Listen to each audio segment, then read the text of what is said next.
los dichos del propio Yeshua. Es decir, se tomaron los escritos proto-masoretas, si podríamos usar esa terminología, y comenzaron a editarlos, a hacerlos más accesibles a la realidad de la cultura helenista y romana en las cuales ellos vivían. Y estos cambios se notan ya en algunos manuscritos griegos del Nuevo Testamento, donde editores cristianos posteriores editan el texto para hacerlo más accesible a su mundo, para hacerlo más accesible a su cultura, para hacerlo más accesible al mundo romano, sin darse cuenta que al hacerlo así se estaban alejando del mundo judío. Les voy a dar un ejemplo simple de los muchísimos que existen. Marcos capítulo 10, verso 22. En un texto griego que fue conocido en aquella época a partir del siglo II, dice lo siguiente: Kaean aute apolisaza ton andra autes gamaze alon moichatai. ¿Qué quiere decir? Y si la mujer repudia a su marido y se casa con otro, comete adulterio. Si la mujer repudia a su marido y se casa con otro, comete adulterio. Esas palabras nunca pudo haberlas pronunciado Yeshua. Jamás pudo Yeshua haber pronunciado semejante barbaridad. ¿Por qué? Porque la ley judía solamente permite al marido dar carta de divorcio.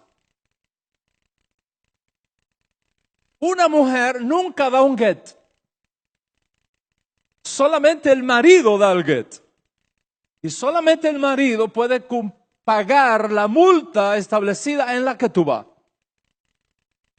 Ninguna ketubá, ningún documento matrimonial establece la posibilidad de que la mujer pague a un hombre una multa porque quiera divorciarse de él y casarse con otro hombre.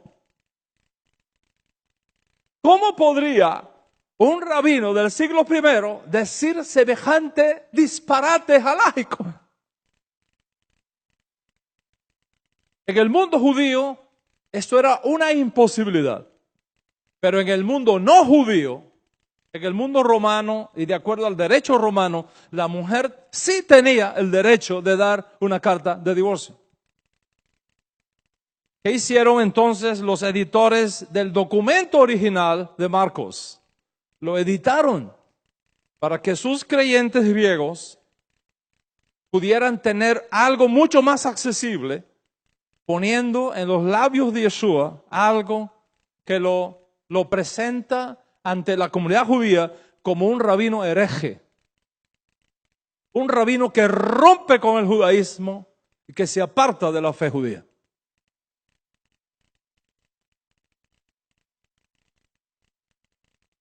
Esta imagen de un Yeshua que rompe con el judaísmo y crea algo diferente, el cristianismo, es la piedra de tropiezo más grande que existe en el pueblo judío para considerar seriamente a Yeshua. La hora ha llegado para que esta piedra sea removida.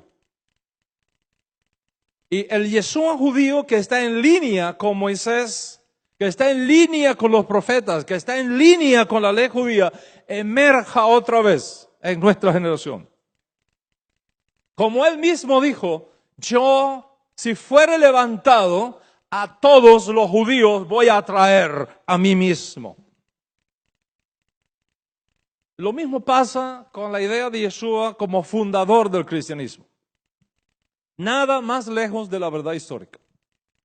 Los creyentes de origen no judío fueron los que crearon eso que se conoce históricamente como iglesia o cristianismo. Algo totalmente impensable en la mente del rabino Yeshua, en la mente del rabino de Shaul de Tarso. El texto que dice, tú eres Pedro y sobre ti edificaré mi iglesia, es evidentemente un trabajo editado de una teología cristiana en formación para vender la idea de que Yeshua es el creador del cristianismo, de la iglesia, y que Jesús se separó del judaísmo y creó un nuevo Israel. Cuando los rabinos del siglo II en adelante se encontraron con esto, lógicamente vieron en Yeshua a un hereje. Nunca podría alguien aspirante a Mashiach hacer una cosa tan horrenda como esa. Lo que estoy tratando de enseñarte en este Shabbat es esto. La diferencia académica entre el Yeshua de la historia y el Cristo de la fe es el resultado de un proceso de mutación cultural que se da en el mundo no judío cuando los creyentes de origen helenista van adaptando más y más la figura rabínica de Yeshua a su mentalidad, a su filosofía, a sus costumbres culturales helenistas. Que un rabino del primer siglo enseñara que iba a crear una comunidad diferente a la de Israel, que iba a crear un pueblo diferente al de Israel, con una fe distinta a la de Israel, es completamente impensable. Una horrenda idea inconcebible para el judaísmo. Pero lo que fue horrendo para los judíos fue un ajuste cultural para los griegos de segunda y tercera generación después de Yeshua. Y estos ajustes culturales no se dan de un día para otro, se van dando poco a poco, como es el resultado del estudio crítico del Nuevo Testamento. Les voy a dar un ejemplo de los muchos que existen. La Tevilá, o la purificación de Yeshua, conocido en el mundo no judío como el bautismo de Jesús. Meir Marcos nos dice, y cito, por aquellos días vino Yeshua desde Nazaret de la Galilea y fue bautizado por Yohanan, por Juan el Bautista, en el río Jordán. Repito. Shema, escucha. Por aquellos días vino Yeshua desde Nazaret de la Galilea y fue bautizado por Yohanan, por Juan el Bautista, en el Jordán. Más tarde, cuando aparece otro evangelio atribuido a Mateo, nos cuenta la historia diferente. Dice así, entonces aparece Yeshua en el Jordán, donde Juan estaba purificando o bautizando para ser bautizado por él. Pero Juan, estoy leyendo de un texto cristiano, para que todos que están escuchando y viendo me puedan entender mejor. Repito, entonces aparece Jesús en el Jordán, donde Juan estaba bautizando para ser bautizado por él. Pero Juan trataba de impedirlo, diciendo, yo necesito ser bautizado por ti, ¿cómo tú vienes a mí? Déjame ahora, dijo Jesús, porque así conviene que cumplamos toda justicia. Está clarísimo que un cristiano metió la mano ahí. Para editar y mejorar un poco la idea del primer evangelio de Marcos.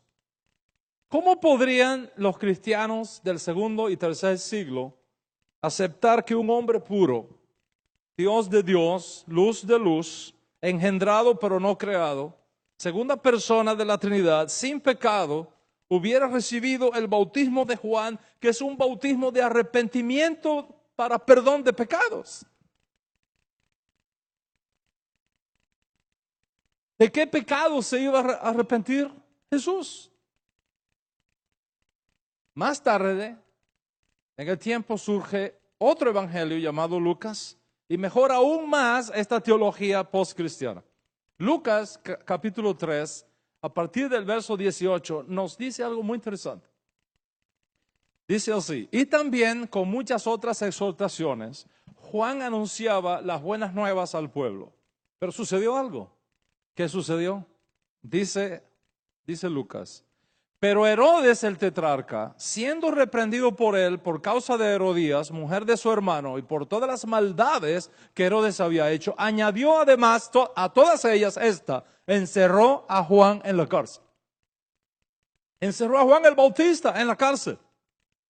Y solamente después que Juan está encerrado en la cárcel, viene la historia del bautismo de Yeshua. El verso 21 dice: aconteció que cuando todo el pueblo estaba bautizándose, también Jesús se bautizó y puesto en oración, el cielo se abrió, etc. La pregunta es, ¿por qué los editores cristianos del Nuevo Testamento griego ponen a Juan en la cárcel y solo después que Juan está en la cárcel se introduce el bautismo de Jesús? Lógicamente, para escapar al tremendo problema teológico que está presente ante el hecho de un bautismo para arrepentimiento y perdón de pecados. ¿De qué pecados se iba a arrepentir Jesús si es Dios Todopoderoso en forma humana, como enseñaban los teólogos cristianos, no judíos, a partir del segundo siglo? Más tarde, el editor de Juan, el otro evangelio que es el último que surge, resuelve el problema completamente, omitiendo por completo el escenario del bautismo y mostrando solamente qué dice Juan el Bautista de él. He ahí el Cordero de Dios que quita el pecado del mundo, pero no menciona el bautismo. Recuerda que el Evangelio de Juan es el más tardío de todos los evangelios. Fue escrito a finales del primer siglo, 70 años después de Yeshua, 50 años después de los apóstoles, es decir, una generación posapostólica, cuando no había maestros judíos nezaritas manejando el coche en público. Por eso el llamado Evangelio de Juan es el más elaborado teológicamente y totalmente diferente a los evangelios sinópticos. Y de esta manera se va dando esa mutación y va surgiendo un Jesús completamente diferente al Yeshua judío, el rabino del primer siglo. ¿Con qué se encontraron entonces los rabinos del segundo y tercer siglo? ¿Con quién se encontraron? No con Yeshua, no con Yeshua. No con el rabino Saúl de Tarso. A partir del segundo y tercer siglo, los rabinos se encuentran con alguien diferente, con un Jesús griego, con un Pablo griego, que nada tenían que ver ni con el Yeshua judío, ni con el rabino Saúl de Tarso. Y se encuentra con una teología distinta, con ideas diferentes, con personajes diferentes. Y es en ese contexto nuevo, cuando los rabinos se encontraron con eso, que consideraron oportuno construir un puente, una cerca de protección alrededor del monoteísmo judío y establecieron entonces esta cláusula honorífica que subraya y destaca sobre todas las cosas la unidad y unicidad del monoteísmo hebreo, que precisamente fueron las cosas que hombres sabios de Israel, incluyendo al propio Yeshua y sus estudiantes originarios, defendieron con toda su vida. Y es por esa razón, Rabotai, que encontramos Shema Israel, Adonai Eloheinu, Adonai Echad, y ahora viene la cláusula, Baruch Shem Kevod Malchuto Leolam Vaed. Escucha, Israel, el Señor nuestro Dios, el Señor uno es, bendito sea su reino glorioso, eternamente y para siempre. En resumen, la interpretación rabínica se vio forzada a hacer del Shema, que es el tema de nuestra parashá, en una interpretación aislada de la verdad del monoteísmo debido al avance y al desafío que el cristianismo presentaba para ellos a partir del segundo y tercer siglos. Y por esas ironías de la historia, una vez que entendemos esto, veremos que lo que estaban protegiendo los rabinos al introducir esa cláusula era precisamente la fe de Yeshua. Estaban protegiendo no la teología del Jesús creado a partir del segundo y tercer siglo, sino protegiendo la teología de Yeshua, que dijo, cuando tú digas Shema Israel, Adonai Eloheinu, sigue diciendo, y amarás al Eterno tu Dios con todo tu corazón, con toda tu alma y con todas tus fuerzas.